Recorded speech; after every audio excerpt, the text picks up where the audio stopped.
Hello everyone, this is Mrs. Zambrano. I wanted to share some information with you about one of my favorite authors. His name is Edgar Allan Poe. Edgar Allan Poe lived from 1809 to 1849. He was an American writer and poet, was born in Boston, Massachusetts to parents who were traveling actors.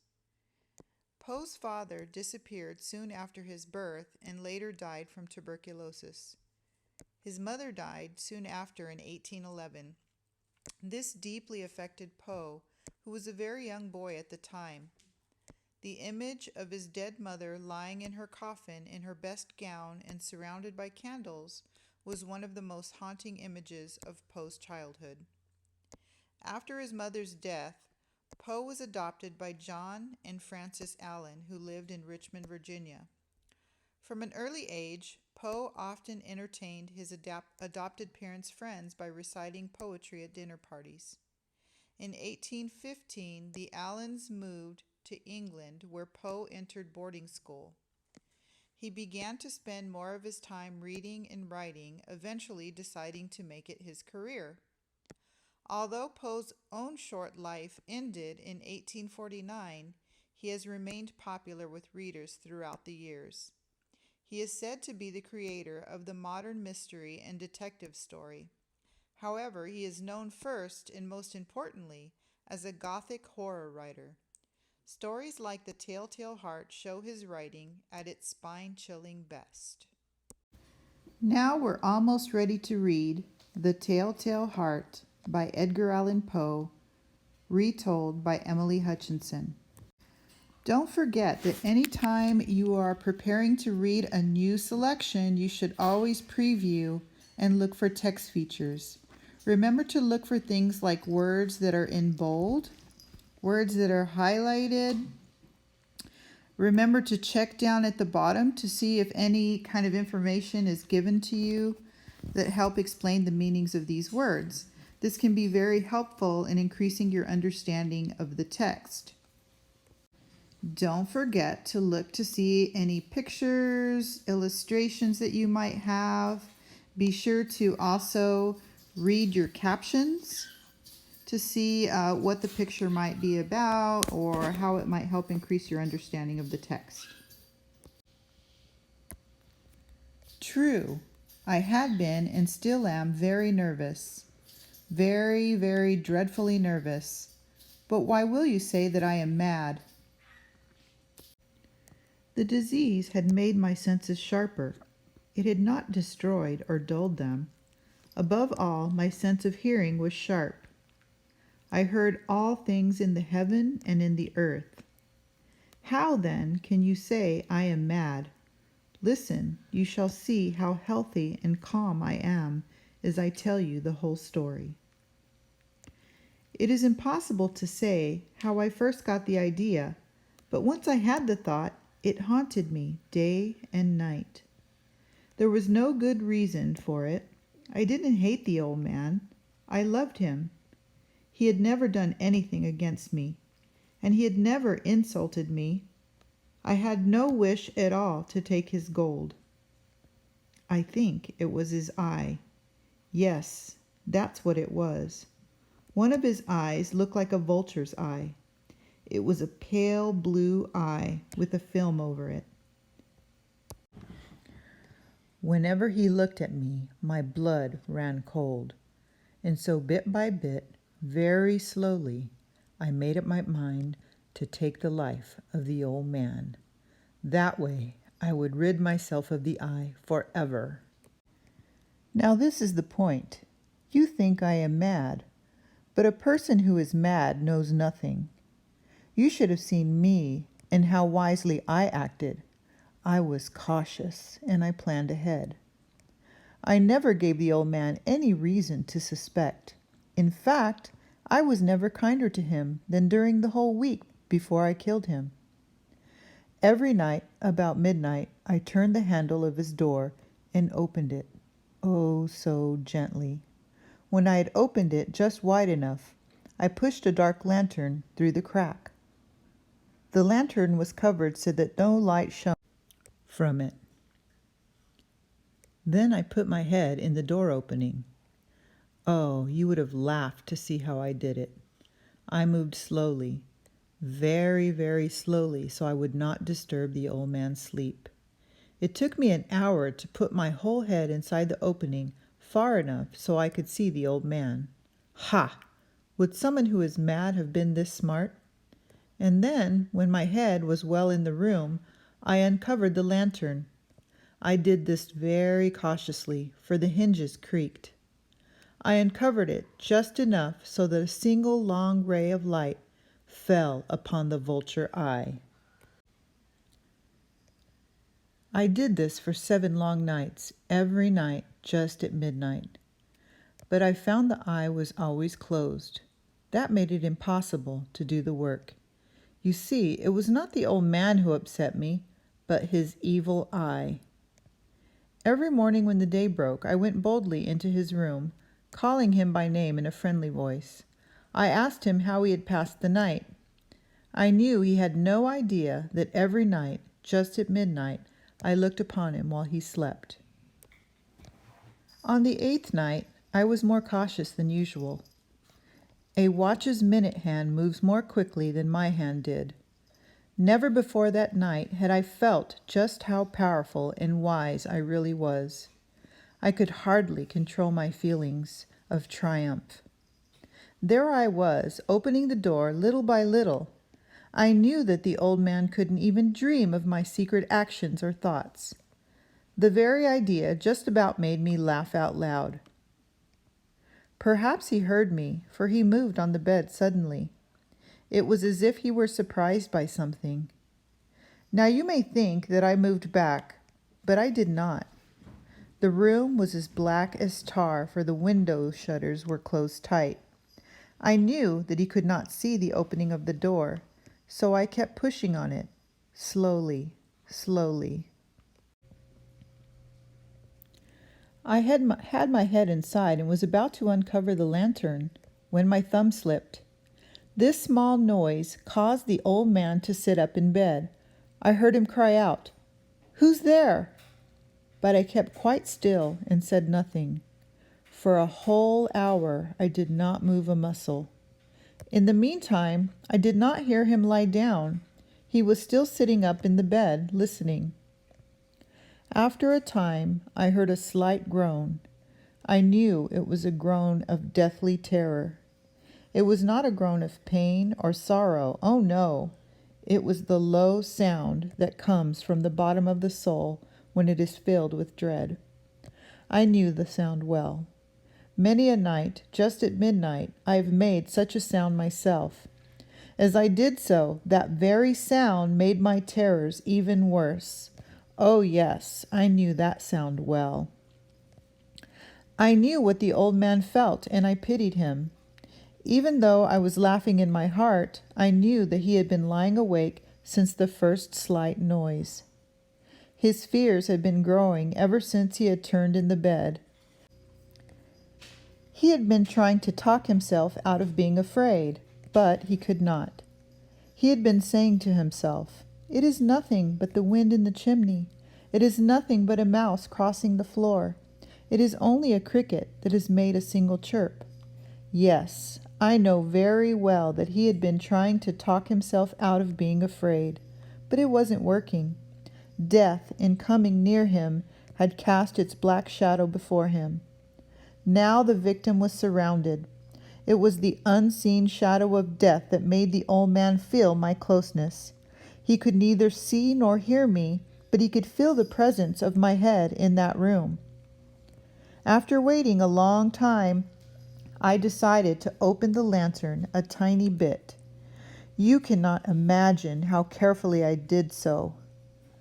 Finally, a single dim ray, like the thread of a spider, shot out and fell upon the vulture eye. The eye was open, wide, wide open. I grew very angry as I looked at it. I saw it with perfect clearness. It was all a dull blue with an ugly film over it. The sight of it chilled my very bones. I could see nothing else of the old man's face. The ray of light was pointing right at his eye.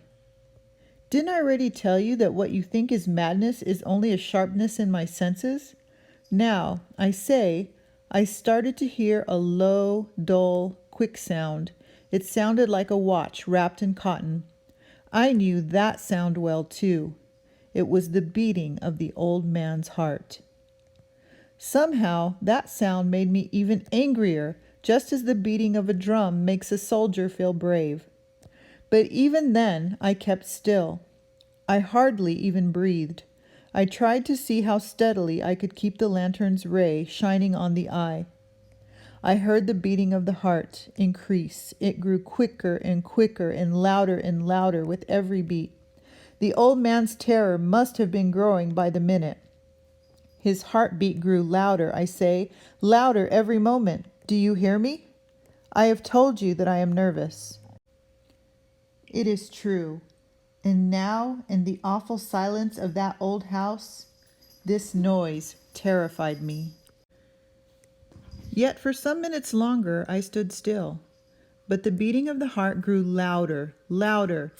His heart sounded as if it might burst. Suddenly, a new terror came upon me. I thought that the sound would be heard by a neighbor. The old man's hour had come. With a loud yell, I opened the lantern and leaped into the room.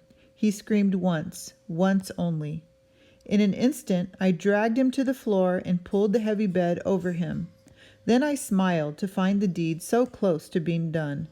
But for many minutes, the heart beat on with a muffled sound.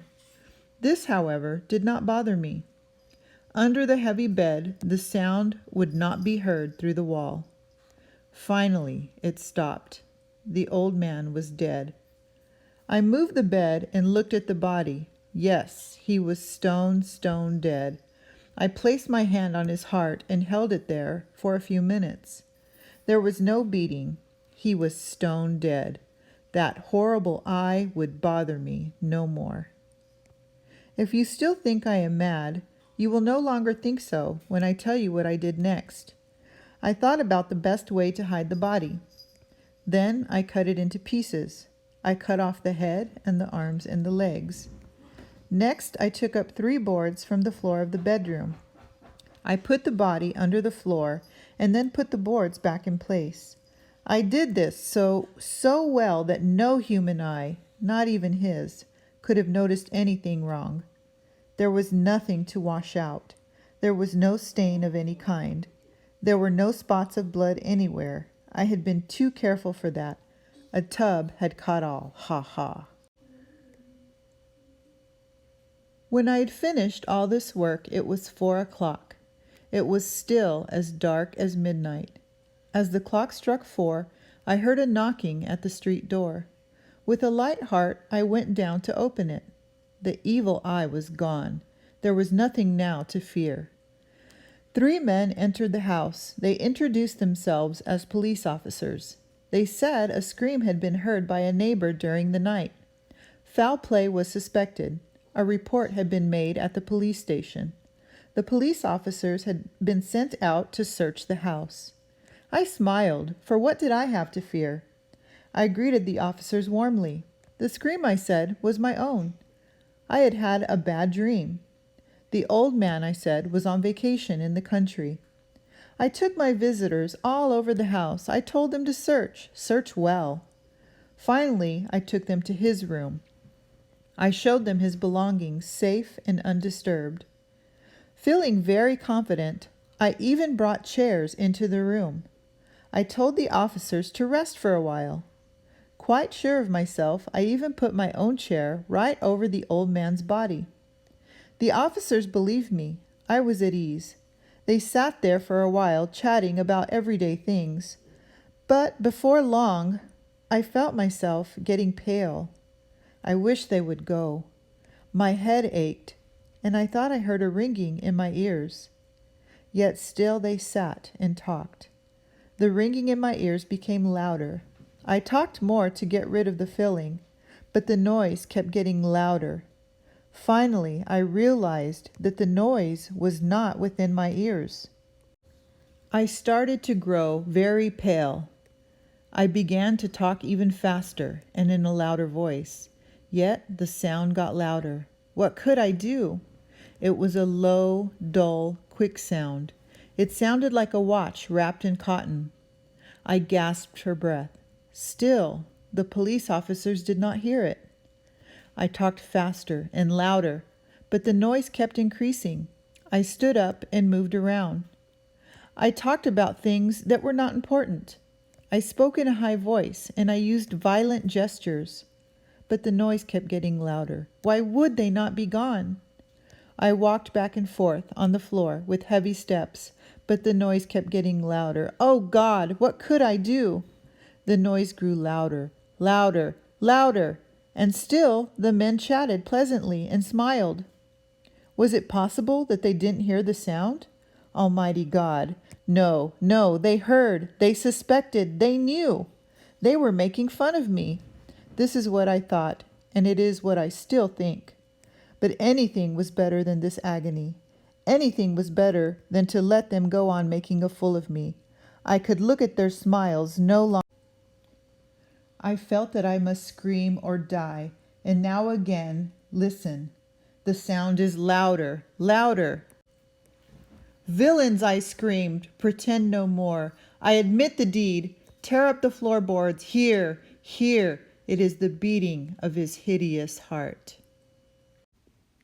Some of you might remember that I had the opportunity to visit Baltimore back in September.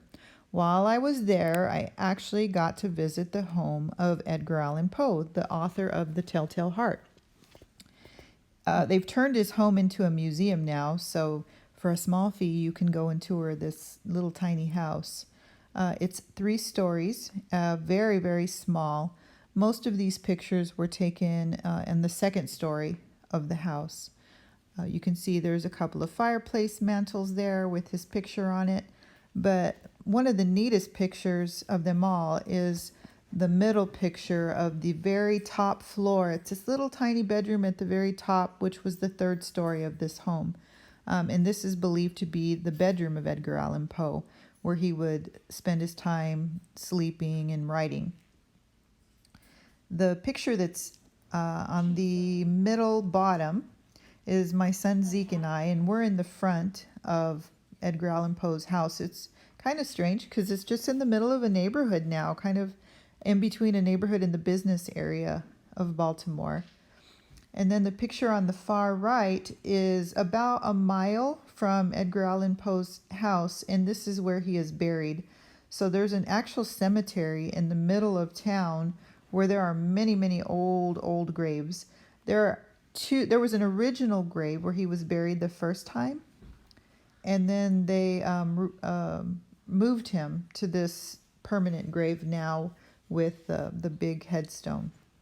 So it was a pretty interesting experience to be able to actually walk in the footsteps of one of my favorite writers, Edgar Allan Poe.